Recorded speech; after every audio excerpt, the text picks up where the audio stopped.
तुम एक नीट के एस्पिरेंट हो और तुम्हारा सबसे बड़ा सपना है कि 360 आउट ऑफ 360 लाना बायो। तुम पढ़े भी हो, क्वेश्चंस भी सॉल्व किए हो, लेकिन जब मॉक टेस्ट देकर उठते हो तो तुम्हारे सामने एक रियलिटी चेक होता है कि इस मॉक टेस्ट में भी 280 में आकर अटक गए। तुम्हें पता है ये ऐसा क्यों होता है? क्योंकि तुम जानते नहीं हो नीट बायोलॉजी है क्या। तुम्हें पता नहीं है कि किस टॉपिक से क्वेश्चंस आते हैं। तो ये जो तुम पाई चार्ट देख रहे हो, इस पाई चार्ट में मैंने ये तो बता दिया है कि कौन कौन से चैप्टर्स से कितने क्वेश्चंस आते हैं। जैसे तुम जेनेटिक्स में देखो 5.3%, मॉलिकुलर बेसिस में देखो 4.8%, बायोटेक्नोलॉजी में देखो 5.3% के क्वेश्चंस है। इतने परसेंटेज वाइज मैंने लिख दिया। इसका स्क्रीनशॉट ले लो फटाफट से। और अगर तुम्हें पीडीएफ चाहिए इसकी तो मेरी टेलीग्राम ग्रुप ज्वाइन कर लेना, जिसका लिंक मैं डिस्क्रिप्शन पर डाल दूंगा। अब आते हैं मेन चीज इस वीडियो पे। इस वीडियो में मैंने ये देखा है, मैंने 5 साल के पेपर को एनालाइज किया और उस 5 साल के एनालिसिस के बेसिस पे मैंने कुछ टॉपिक्स लाया है तुम्हारे लिए, जिसको तुम पढ़ोगे और इसमें तुम्हारा नंबर इंक्रीज होगा। इन टॉपिक्स को बहुत ध्यान से पढ़ना है। ऐसा नहीं बोल रहा हूं कि बस भाई इतनी ही पढ़ो, नहीं, पढ़ना सारा है, लेकिन ट्रेंड जो है ना ये इन्हीं टॉपिक्स का है। सेक्सुअल रिप्रोडक्शन में देखो पॉलिनेशन से ज्यादा क्वेश्चंस आते हैं, स्ट्रक्चर ऑफ सीड से, मोनोकॉट का, डाइकॉट का, एम्ब्रियो डेवलपमेंट, अगेन मोनोकॉट में, डाइकॉट में, फीमेल रिप्रोडक्टिव से बहुत सारे क्वेश्चंस आए हैं। और इसमें अगर तुम एग्जाम्पल्स की बात करो तो endospermic seed, non endospermic seed, ये सब एग्जाम्पल से क्वेश्चंस आए हैं। अगला चैप्टर आ जाओ ह्यूमन रिप्रोडक्शन में, गैमेटोजेनेसिस से क्वेश्चंस आया है, पार्चुरेशन से ज्यादा क्वेश्चंस आए, मेंस्ट्रुअल साइकिल से तो भर भर के क्वेश्चंस आए, एम्ब्रियो डेवलपमेंट, साथ ही साथ में यहाँ जितने भी हॉर्मोन्स वाले काम हैं, जितने भी हार्मोनल इफेक्ट हैं, वो सारे तो तुम याद कर लेना। कौन सा हार्मोन किसको कंट्रोल कर रहा है, प्रेगनेंसी में कौन सा हार्मोन बढ़ता है, मेंस्ट्रुअल साइकिल में क्या होता है, जितने भी हार्मोन वाले पार्ट है उनको तो क्लियर कर लेना। रिप्रोडक्टिव हेल्थ पे आ जाओ तो इस चैप्टर में ना ज्यादा से ज्यादा आईओडीज पे क्वेश्चन पूछते हैं और सेक्सुअली ट्रांसमिटेड डिजीज के पे क्वेश्चन पूछते हैं। यहाँ पे ये पूछ लेंगे कौन कौन सा डिजीज जो है वो नॉन क्योरेबल है, और बर्थ कंट्रोल मेथड्स पे पूछते हैं। नेक्स्ट हम आते हैं प्रिंसिपल ऑफ इनहेरिटेंस पे। लॉज ऑफ इनहेरिटेंस पे के बेसिस पे क्वेश्चंस आते हैं। इसके बेस पे बहुत सारे क्वेश्चंस तुम्हें मिलेंगे। लिंकेज पे क्वेश्चंस मिलेंगे, सेक्स डिटर्मिनेशन पे क्वेश्चंस मिलेंगे, सिकल सेल एनीमिया का म्यूटेशंस पे क्वेश्चंस मिलता है, और जो point mutation, frame shift mutation, उस पे क्वेश्चंस मिलते हैं। जेनेटिक डिसऑर्डर्स यहाँ पे बहुत इंपॉर्टेंट है। और प्यूनेट स्क्वायर, अगर तुम्हें प्यूनेट स्क्वायर ही नहीं आता ना बच्चों जेनेटिक्स में, तो फिर तुम तो पढ़ाई छोड़ दो। क्योंकि प्यूनेट स्क्वायर एक ऐसा कंसेप्ट है जेनेटिक्स में, अगर तुम कोई चीज भूल गए, किसी चीज का रिजल्ट भूल गए, किसी चीज का रेशियो भूल गए ना, तो इस प्यूनेट स्क्वायर के बदौलत तुम निकाल सकते हो।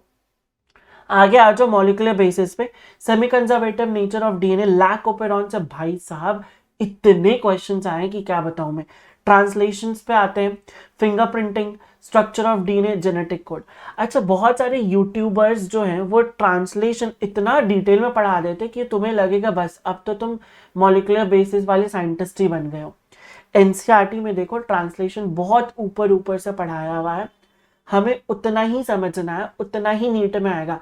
नीट में ना ट्रांसलेशन का लेवल देख लो तुम, बिल्कुल नीचे है, कोई बहुत बड़ा हाई फाई क्वेश्चन नहीं आता है इससे।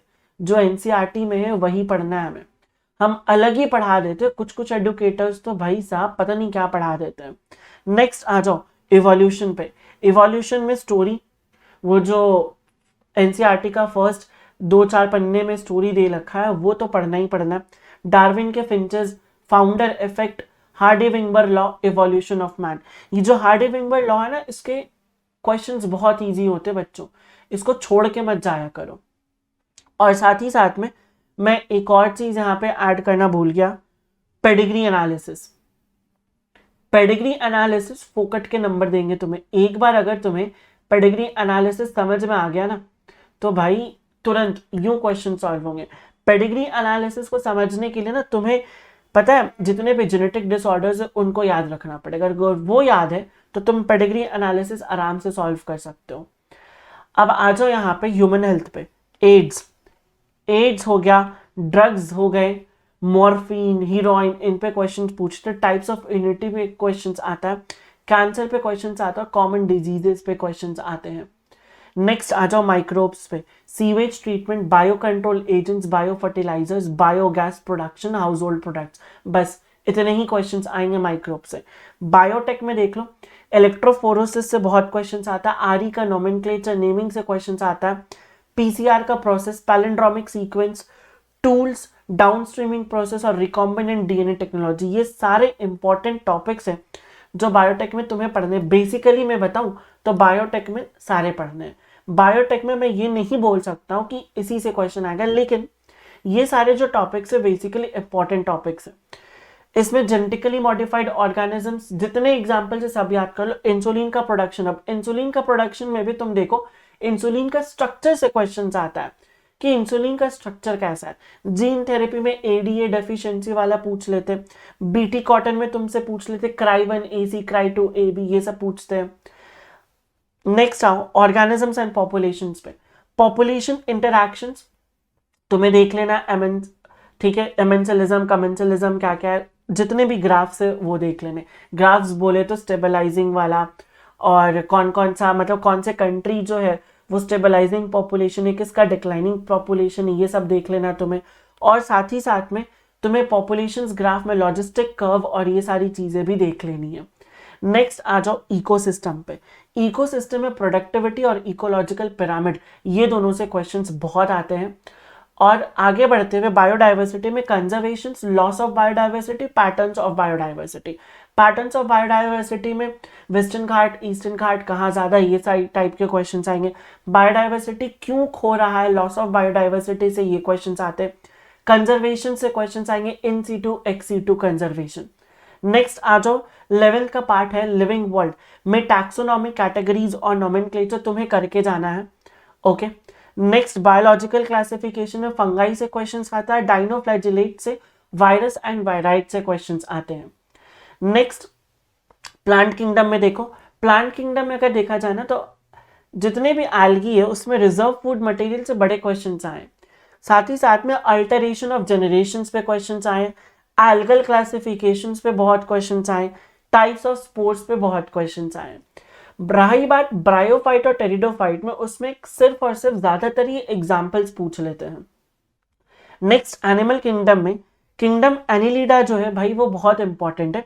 क्लासिफिकेशन का बेसिस, मेटाजेनेसिस किस किस में है, सिमेट्री किस में बायलैटरल सिमेट्री है, किस में क्या है। मैं हाल फिलहाल ना एक कंपनी का इंटरव्यू दे रहा था और तुम्हें पता है उस कंपनी में इससे इतने क्वेश्चंस थे कि पूछो मत, मतलब उन्होंने क्या क्वेश्चंस दिए थे सिमेट्री के ऊपर।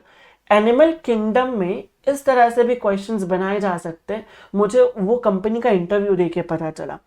एक्सेप्शंस बहुत पूछे जाते हैं, कॉर्डेटा से क्वेश्चंस आते हैं। अब तुमसे ये पूछा जाएगा कि कॉर्डेट्स में कितने जो भी एक्सेप्शंस है, एक तो मछली वाला क्वेश्चन पूछ लेते कि कौन सी मछली जो है वो समुद्र में जाती है और फिर वापस आ जाती, ये सारे क्वेश्चंस पूछ लेते। मरीन वाटर कौन से है, फ्रेश वाटर कौन से, कौन एक्सक्लूसिवली मराइन है, कौन एक्सक्लूसिवली फ्रेश वाटर है, ये क्वेश्चंस पूछते हैं। मॉर्फोलॉजी पे आ जाओ, न्यूमैटोफोर से क्वेश्चंस बहुत आए, इन्फ्लोरेसेंस, टाइप्स ऑफ इन्फ्लोरेसेंस से आया।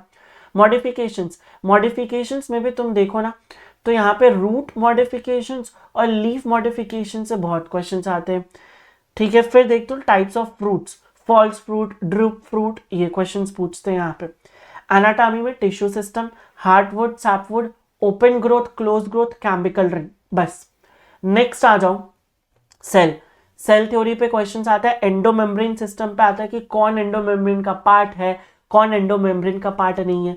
फिर आ जाओ इंक्लूजन बॉडीज के बारे में पूछते, क्रोमोसोम्स के स्ट्रक्चर के बारे में, और एक difference between prokaryotes and eukaryotes के बारे में पूछते हैं। बायोमोलिक्यूल्स में एमिनो एसिड्स का स्ट्रक्चर, कौन एसिडिक है, बेसिक है, कौन न्यूट्रल है। मैक्रोमोलिक्यूल्स, माइक्रोमोलिक्यूल्स पूछ लेते हैं। लिपिड के बारे में पूछते हैं कि भाई ये मैक्रोमोलिक्यूल है या माइक्रोमोलिक्यूल है। एंजाइम्स के बारे में पूछते हैं। कोफैक्टर्स, एंजाइम्स में जो कोफैक्टर्स है ये अक्सर हम इग्नोर करके जाते हैं, लेकिन भाई इससे भी क्वेश्चंस आते हैं, तो तुम्हें ये देखना है, छोड़ के नहीं जाना बायोमोलिक्यूल्स में ये सारे टॉपिक्स। आगे आ जाओ सेल साइकिल में, सिग्निफिकेंस, माइटोसिस का सिग्निफिकेंस क्या है, मियोसिस का सिग्निफिकेंस क्या है। प्रोफेज 1 से बहुत क्वेश्चन आता है, प्लॉइडी, अगर एस फेज में 2n है तो भाई इसमें कितना होगा, अगर एम फेज में इतनी प्लॉइडी है तो इसमें कितना होगा। फेजेस के सीक्वेंस बहुत पूछे जाते हैं, तुम्हें ऊपर नीचे कर देंगे फेज, जी फेज पहले आता है या एम फेज पहले आता है उससे तुम्हें बताना होता है। इसमें ज्यादातर ना बच्चों मैच द फॉलोइंग क्वेश्चन आता है, और मैच द फॉलोइंग क्वेश्चन को करने का सबसे आसान तरीका ये ना, तुम भाई पहले ऑप्शन पढ़ लो। अगर तुम पहले क्वेश्चन पढ़ने बैठ जाओगे ना, टाइम निकल जाएगा। आगे देखो, फोटोसिंथेसिस में C4 plants, mesophyll C3 plant, C4 plant में डिफरेंस क्या होता है, मीजोफिल में रूबिस्को प्रेजेंट होता है या बंडल शीट में रूबिस्को प्रेजेंट होता है, ये सारी चीजें पूछ लेते।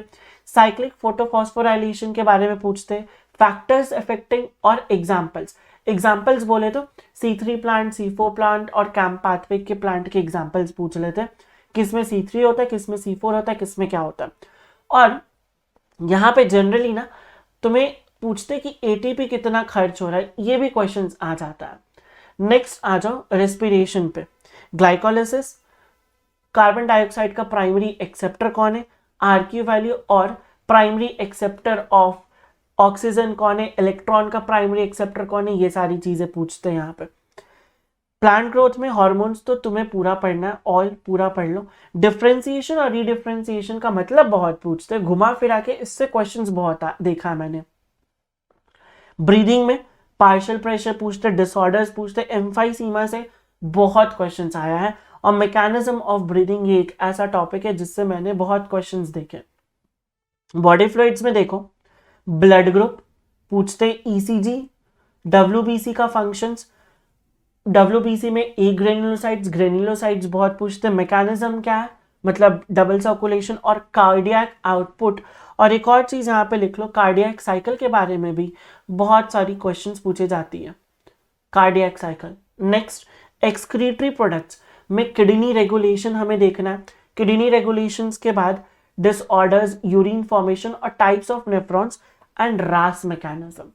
रास मैकेनिज्म से मैंने लगभग 3 क्वेश्चंस देखे हैं। अब लोकोमोशन पे आ जाओ, disorders, number of bones, types of joint और मसल कॉन्ट्रैक्शन। मसल कॉन्ट्रैक्शन तो पूरा एक कंसेप्ट है, इससे बहुत क्वेश्चंस आते हैं, मेजर इस चैप्टर में यही एक कंसेप्चुअल पार्ट है, तो तुम्हें ये तो पढ़ के जाना है। न्यूरल कंट्रोल में impulse transmission, balancing organ, function of brain ना तुम बहुत पढ़ने लग जाते हो, पता नहीं कौन कौन से बुक से तुम पढ़ लेते हो। तुम्हें बस एनसीईआरटी पढ़नी ना, एनसीईआरटी में कुछ देकर ही नहीं, छोटी सी तो चीज है फंक्शन ऑफ ब्रेन में, इसी को पढ़ लो, और आई की फंक्शन देकर। केमिकल कोऑर्डिनेशन में पैराथायराइड ग्लैंड से बहुत क्वेश्चंस आया है, एड्रेनल ग्लैंड से नॉरएपिनेफ्रिन, एपिनेफ्रिन, डिसऑर्डर्स, जितने भी हार्मोन्स हैं सबके डिसऑर्डर्स तो तुम एक बार याद कर ही लो। और साथ ही साथ में क्या होगा यहाँ पे, पैनक्रियाज कैसा ग्लैंड है, पैनक्रियाज के ऊपर बहुत सारे क्वेश्चंस आए, क्या हार्मोन रिलीज करता है, कौन सा एंजाइम्स रिलीज करता है, ये सारे क्वेश्चंस बहुत आए हैं पैनक्रियाज के ऊपर।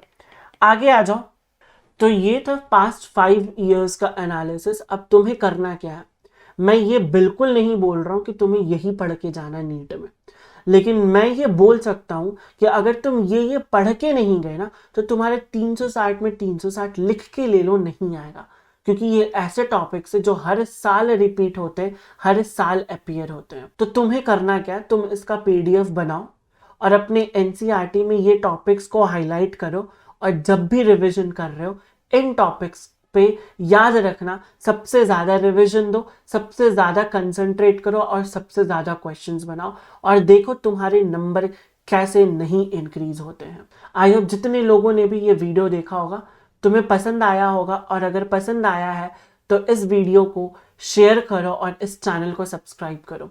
Till then, bye everyone, see you in the next video.